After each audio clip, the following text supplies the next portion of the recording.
Well, since we have plenty of earnings to discuss, let's start straight away with the first one on our radar is L&T Infotech.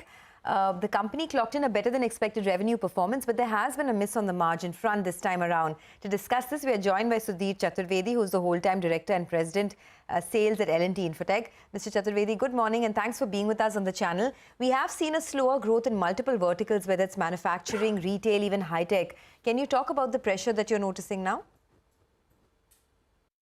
In fact, we look at our growth, we're actually seeing quite broad-based growth across all our verticals. Our biggest vertical is, as you know, BFSI, and that we are seeing over 20% growth. We also saw good growth in regions. North America grew over 20% for us. Europe also grew 29% year on year for us.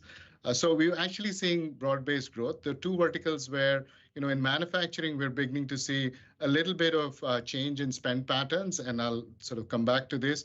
High-tech was a specific client situation where we had a large client contract, which transitioned from an on-site only period to full offshoring this quarter. So that's what is reflected. But if you look at our overall high-tech numbers over a 12-month period, you'll see that high-tech is also growing for us over 20% year on year. So across, with the exception of manufacturing, we're seeing broad-based growth across all verticals. Right. In your understanding, how many of your clients, large clients, have seen their financials and outlook deteriorate? I think what we are seeing is that, clients, there is, obviously the macro concerns are, nobody is immune to them. So clients are beginning to see an environment where they need to be conscious about how they manage their expenditure. And they perhaps are going to see slightly lower growth than they've seen in the past. But the way they're looking to moderate that expenditure is interesting. So they spend money on IT money on business growth, and that spend is continuing as planned.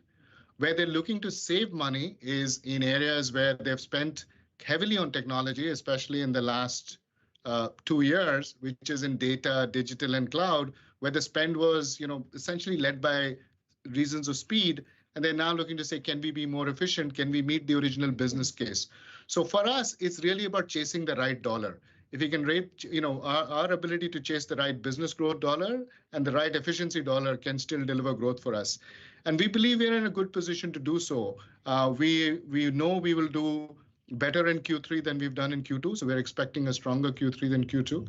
And we think even if budgets do change in Q4, we are in a good position to also, exploit the spend that will be there, which may be of a different type, but we've shown in the past, in the pandemic years, we did very well by actually being able to move very quickly to a different kind of spend pattern.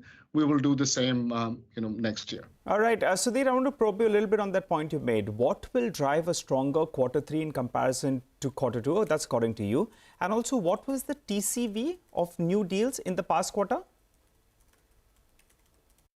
So we announced, 4 large deal wins and the net TCV. So we don't announce the total TCV, but the net new revenues from this is just over $80 million. And these are deals, again, from across Europe, US, and India and Middle East. So we're going to see broad-based growth. Now, when coming to Q3, I think what we've done, what we've announced, especially in terms of large deals, in the last 3 quarters, we've announced 13 large deals. For us, BFSI continues to grow, which is 48% of our revenue.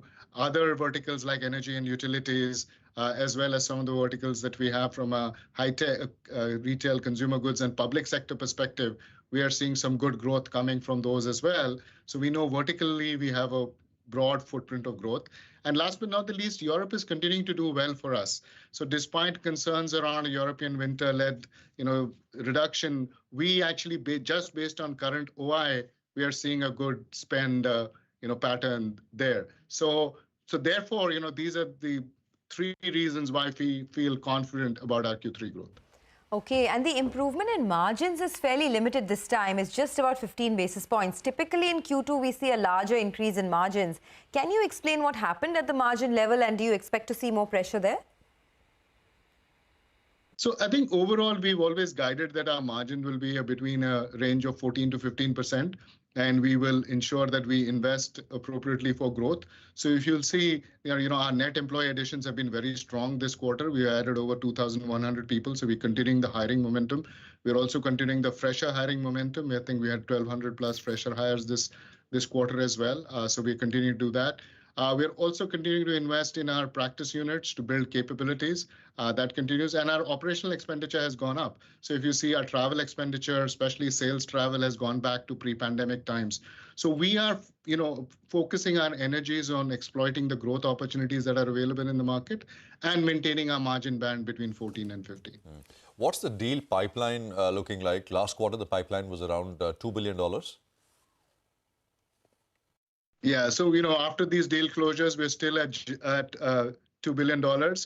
And what is interesting is that now we are seeing deals from across the board. We're actually seeing, in fact, we recently, also met with deal advisors, especially in the US, and we are seeing quite broad-based deal momentum coming in. Which, one of the things about us is we've got good presence across multiple verticals and multiple regions at our size. So therefore, together with Mindtree, we are seeing, our ability to do joint large deals will only improve. And there are several joint pursuits underway between the two companies. So we feel confident that, this pipeline will grow further as we join hands. But more importantly, our ability to convert this pipeline will improve. All right, so the final question before we let you go, then any deal deferrals is something that you have observed, or maybe some cancellations? So I think when we look at that, we're not seeing any cancellations or deferments. But what we are seeing is clients are looking, in some cases, to do projects over a longer time period. And that is especially so in manufacturing, where what they're spending money on is on their core modernization, and if they're moving from products to services, or they're investing money in direct sales to customer, B2B e-commerce, those spends are secure. But the other areas, especially when it's looking at factory or supply chain, others, they're being a bit more cautious. So, which is why in manufacturing, we are seeing that the spend is happening over a longer period of time. But that's also okay for us. I think what we need to know, what we need to make sure is we are still in those right conversations. So as long as we have multiple conversations, we can ensure that our growth momentum continues. Okay, all right. All the best, and thanks a lot for joining in.